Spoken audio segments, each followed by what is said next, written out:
In 1993, 2 instructors and 8 sixth form students, along with their teacher, went out on a kayak trip in the south of England before a sudden turn of weather conditions turned the day into absolute horror. This is the nightmare in Lyme Bay.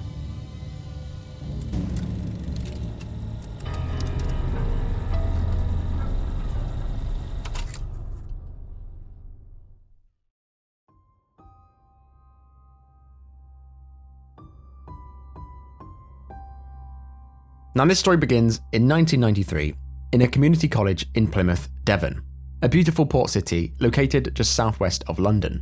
Now in Plymouth resides the Southway Community College.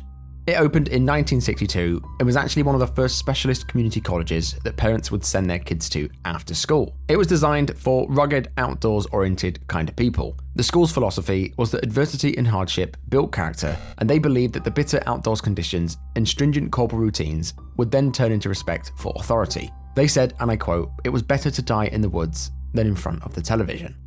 But the staff of the school would push the students to their limits, and they would go on trips up mountains, hike through dense woodlands, and would often go to nearby outdoor centres for kayaking, boating, and sailing. In early 1993, the management of the college began to arrange to take a small group of students to an outdoors centre for a 5-day adventure course in the nearby town of Lyme Regis. Lyme Regis is a small town located in Dorset, with a population at the time of 3,743. It's located by the English Channel in the most southern part of the UK, famous for its natural beauty, stunning sandy beaches, and its warm community. One of its main attractions is the cliffs on the coastline, also referred to as Jurassic Coast. They are so filled to the brim with fossils that they are deemed a World Heritage Site and attracts archaeologists from all over the world. In Lyme Regis hid a small community centre named the St Albans Venture Centre. The centre offered adventure holidays, breaks, and outdoor vacations to younger people. They employed instructors to routinely take students and groups out on excursions in Lyme Bay. Lyme Bay is a 2-mile stretch of water on the UK's most southern coastline. It's often used for boat racing and part of the West Channel voyage. It's known for its warmer water temperature compared to other similar places due to the warming action of the Gulf Stream, making the area a tourist and holiday hotspot. But in the middle of the bay, where the River Char empties into the sea, the cliffs drop in height and allow gusts of winds through onto the water. At this point, small crafts quickly lose the protection of the high cliffs and can easily be swept far from shore by these strong winds. At least every summer, a windsurfer would need rescuing in this spot. However, the St Albans Centre seems to have been completely wiped from the internet, or at least I couldn't find much information on it at all. It was run by a company named OLL Ltd and directed by a man named Peter Kite. Back in those days, outdoor centres in the UK were actually self-regulating, meaning they didn't have to abide by any official safety standards, they had no inspections by governing officials. It was the real Wild West. Anyone with a bit of money in their back pocket could go and open a centre. You didn't need any qualifications, just a 1-star kayaking award, the most basic type of certificate, essentially saying that you can pilot a kayak back and forward and can capsize. What an 8-year-old can achieve in one afternoon. The only real standard they had to abide by was the British Kayak Union guidelines. It's unsure when exactly the centre opened its door for bookings, but by looking at the reports and news articles, it seems it opened, carried out a few trips, but then quickly went downhill. They soon began taking dangerous risks, often riding along the knife edge of disaster. They avoided training groups whatsoever, they gave them a minimal amount of training, and even failed to hire adequate instructors or even train them to adequate level. They carelessly planned trips with no assessments or plan whatsoever, some of which very nearly ended in disaster. On the 16th of March, 1993, the group of 9, 6 teenage girls, 2 boys and a teacher from the Southway College made their way to the centre. And after a few days of various antics at the centre, on Sunday the 21st, the group woke up bright and early and left the outdoor centre. Their mission was to complete a 2-hour return journey in open water across Lyme Bay. The day before, the centre provided a single hour of water kayak training in a pool run by unqualified pool staff. Before this, most of the party from the school had never even sat in a kayak whatsoever. Before they started, the centre did not inform the school that just 9 months previously, 2 instructors left the centre in a rage. After working there for only 9 weeks, they were not taken seriously when they complained about poor safety regulations. One even wrote a letter to the director urging him to take a careful look at the safety, otherwise he might find himself explaining why someone's son or daughter will not be coming home. This employee later said that safety measures were practically non-existent and the centre refused to make any changes when they reported. In response to these allegations, they told the employees that they were paranoid and that they had no safety concerns. First aid kits, flares, hooded waterproof jackets, and tow ropes were not provided. Instead, these costs were funneled straight back into the back pockets of the director, making OLL Limited a tidy profit of £244,000 in the previous year. But on that fateful day, the weather was perfect, the wind was blowing north towards the shore, and the sun was beaming down from above. They couldn't have asked for a better forecast. They were equipped with wetsuits and inflatable life jackets, but the centre did not provide gloves, headwear, or footwear to protect from the cold. As the students were all new to kayaking, only the teacher and the instructor were allowed to use what they call spray decks. If you're unfamiliar with kayaking, a spray deck is essentially a skirt that's fitted around the paddler, rising to around the waist, and then fitted tightly around the kayak's opening. As the vessel is quite low down to the water, its main function is to prevent water entering into the kayak. However, they do come with a big drawback. As you're tethered to the boat, if you capsize, you're left upside down underwater, and if you're not comfortable with the proper technique of leaving with a spray deck, known as a wet escape, it can prove lethal. So with the teacher and the two instructors wearing their spray decks, the group made their way to the sandy shore and were witnessed in good spirits around 10:15 AM as they cheerfully lowered their red kayaks into the water. They all thought they were about to have a brilliant day out, but they had no idea that it would turn out to be something that they'd replay in their nightmares for the rest of their lives. They set off. The water was cold and choppy, but the weather remained clear as they paddled through the water. They instantly realised that this was a lot more difficult than doing it in the pool. The two instructors, 21-year-old Karen Gardner and 23-year-old Tony Mann, were in the lead, with the 8 students and the teacher in the rear. They were leaving the centre with no radio or flares. Just 5 minutes after setting off, it was already looking bad. Student Dean Sawyer capsized, and it was so shallow that he could still stand. The instructor asked him if he wanted to go back, but he said that he could make it. Dean picked up and emptied his kayak and followed the group. As they paddled through the water, it soon got more profound, the waves got larger, and unbeknownst to the group, things were about to get much worse. As they followed in single file, the wind swapped directions to the south, now pulling them further out than they expected. As they had no spray decks, the choppy waves began to bring water into their vessels. They tried to ignore it at first, but it soon began to build up, and the instructors had no pumps or any way to assist. They had not been told what to do in this situation. As they poured it out with their hands, things started spiraling out of control. The teacher began capsizing. As he was wearing a spray deck, he spun back around, but it caused him to capsize again and again. Instructor Tony rushed over to stabilize him.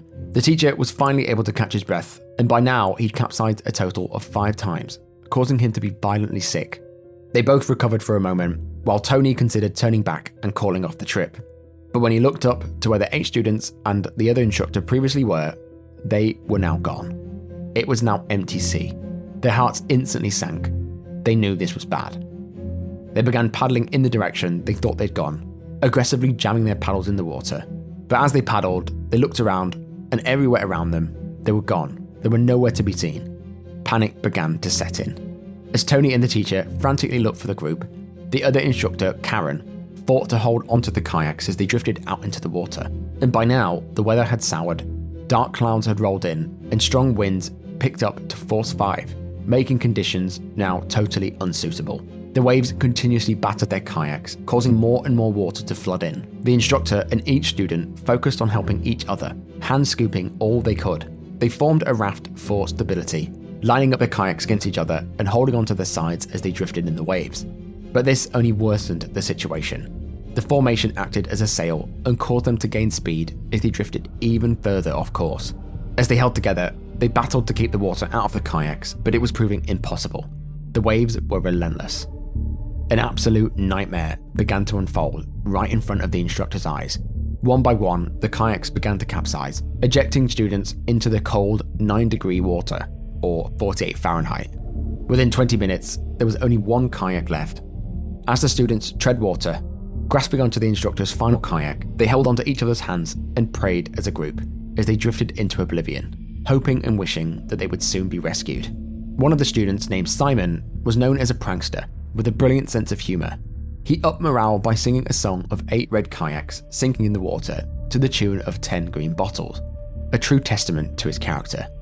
The students then asked if they could now inflate their life jackets, and the instructor Karen said no. She was sure the rescue would soon arrive, and they didn't want to waste money using these life jackets for the centre. At 12:25, the centre handyman arrived at the shoreline to pick up the group, as he usually would. He waited and waited, and they were nowhere to be seen. He soon began to worry for their safety. He got back into his Land Rover and drove all around the shoreline trying to spot the group. Up and down he went for hours. At 2:45, a fishing boat skipper spotted a red kayak bobbing 2 miles southeast of Lyme Bay. He radioed to the Coast Guard to report it, and the Coast Guard raised the alarm. But they didn't really take it seriously, as they said that some silly person must have left it out on the beach. They didn't really think anyone was in trouble. The news of trouble was soon confirmed by the centre handyman, who alerted the Coast Guard at 3:07. He told them that the entire group was missing, and finally the alarm was raised. But by then, it was too late. Just 7 minutes after he had called, with all the students holding onto the last kayak, it caused it to sink, leaving them helpless. They grasped onto their capsized vessels while the monotonous waves crashed into them like clockwork. They were absolutely freezing. They now desperately needed their life jackets, but things went from bad to worse. As they went to inflate them, they pulled on the cord and nothing happened. Sadly, due to their extended time in the water, they were now waterlogged. They were now completely useless. So here, the 8 students and the instructor held together in the water, battling through the elements, when suddenly a boat came into sight. It was going to come straight past them. They were saved. They desperately blew their whistles and waved their hands as much as they possibly could. It sailed straight on past. They thought, how much longer would they stay in the water? Was rescue even coming? Around 4 p.m, after multiple hours of being in the water, out of desperation, students Samantha and Emma began to swim to the coast. When the Coast Guard finally arrived to search for the group, the handyman relayed the general vicinity and said that they were equipped with flares, despite knowing that they had none. The rescue boats scoured the water for the group, but they had vanished. This is because the general area that the handyman had given was incorrect. They were looking in the complete wrong place. As multiple search boats sifted the waves for the students, 8 red kayaks washed up ashore. They called in for the big guns. They called in for 2 Royal Navy helicopters for assistance. But sadly, they failed to show any sense of urgency to the helicopters. They misinterpreted weather conditions and directed search helicopters to the wrong area. Due to these failures in communication and organisation, time was wasted and the group was still not found. The search continued on to the evening, and the students and the instructor had now been out in the water for 7 hours. Some had begun to show signs of exhaustion as they treaded water and held painfully onto their kayaks. They had no idea that morning when they set off that they'd be in the water all day. Without life jackets, exhaustion and hypothermia soon began to set in. In a scene of absolute horror, one student started to shake uncontrollably. Their eyes rolled to the back of their heads and fatal hypothermia had set in. The instructor did all that she could, but the other students were forced to watch as their classmate let go of their kayak and sank into the depths. The students had now completely lost each other and were now drifting apart into the water. 2 more had been completely dragged away, and it was looking like the end. The helicopter continued searching the entire Lyme Bay area, and finally, at 4:55 p.m, they noticed small dots bobbing in the water. One by one, the helicopter picked them up and hauled them to safety. They were in complete disbelief. 2 were in critical condition and were rushed to intensive care. They were all dehydrated and suffering from hypothermia and exhaustion. But amazingly, they had survived. Just 2 minutes later, 2 students were found washed up on the beach. They were barely alive, but were successfully stabilised once they reached the hospital. This left just 1 student still missing. 2 helicopters and search boats returned to the sea, and at 6:10, the last student was finally spotted in the water. A helicopter flew down and winched him to safety too. As the night went on, worried parents paced in their homes when a fax came through from the police with confirmation of the dead. It confirmed the worst. Tragically, students Simon, Dean, Claire, and Rachel, who would have celebrated her 17th birthday just 2 days later, had lost their lives. Students Emma, Joanna, Samantha, Marie, and teacher Norman Pointer and the 2 instructors made it out alive. The news soon hit the papers, and the parents were absolutely devastated, as any parent would be. 4 families were completely shattered in just 1 day. While the mourning parents defended their community college, they pointed the finger at the outdoor centre and ruled that it was no accident, but in fact, corporate manslaughter. They soon set on suing the company for all it's worth. This fatal expedition turned out to be St Albans last. In 1993, the company was shut and the centre was sold. But the ordeal was far from over. In 1996, Peter Kayak, the director of OLL Limited and the centre manager on shift, appeared in court accused of corporate manslaughter by gross negligence. They both pleaded not guilty. In their defence, they pleaded that they intended the group to stick to a coast-hugging route that day, and they never intended them to go out in the open sea. However, the evidence suggested that this was an accident waiting to happen. The jury found that the two instructors were in no way qualified or competent enough to lead or instruct the sort of activity that they conducted that day. They should have notified the Coast Guard of what they were doing, but multiple sources suggest that they shouldn't have even gone out on the water that day whatsoever. The judge deemed that Peter was more concerned with the sails than safety, telling him that the parents and teachers had trusted him and that he had betrayed their trust. After deliberating for 9 hours after a 16-day trial at Winchester Crown Court, Peter Kayak was found guilty and jailed for 3 years, later cut down to 2. The company was fined a total of £60,000, and it was one of the first significant convictions for corporate manslaughter in the British court. The manager was not found guilty on the basis of insufficient evidence. With this verdict, Peter was handcuffed and taken down, making national news. This served as a warning to organisations and directors that they are ultimately liable for those paying and using their services. The judge issued a powerful call for a government inquiry into the running of these activity centres and vowed that these kind of tragedies must never happen again. This incident was the driving force behind the end of the self-regulation of outdoor centres in the UK. The Activity Centres Young Person Safety Act of 1995 was introduced, and several legalisations were made about the running of school trips and who could actually run these trips. The Adventure Activities Licensing Authority was set up to have oversight and responsibility of activity providers to ensure that they follow good safety management practices, which continues to run to this day. It's now been almost 30 years since this terrible, terrible incident. The people of Plymouth and the families continue to remember their loved ones taken too soon. What makes their deaths so unbearable for their families and friends is the knowledge that they could have been saved if any number of the simple errors of the instructors, the centre, the company and the Coast Guards had been avoided. Now, I think this is one of the worst stories I've done so far. The pure greed that drove the direction of the company to cut so many corners cost 4 people their lives. Not to mention the handyman trying to cover up for the centre, passing on faulty information to the Coast Guard, who then passed this faulty information to the Royal Navy Air Force. This was just a domino effect of terrible decisions and mistakes, and in my opinion, the director should have done a lot more time for what he did. But as always, I'm interested as to your thoughts in the comments below. But that is the end of the video. If you're into true horror, why not consider tapping that subscribe button? But I will see you in the next one. Bye bye.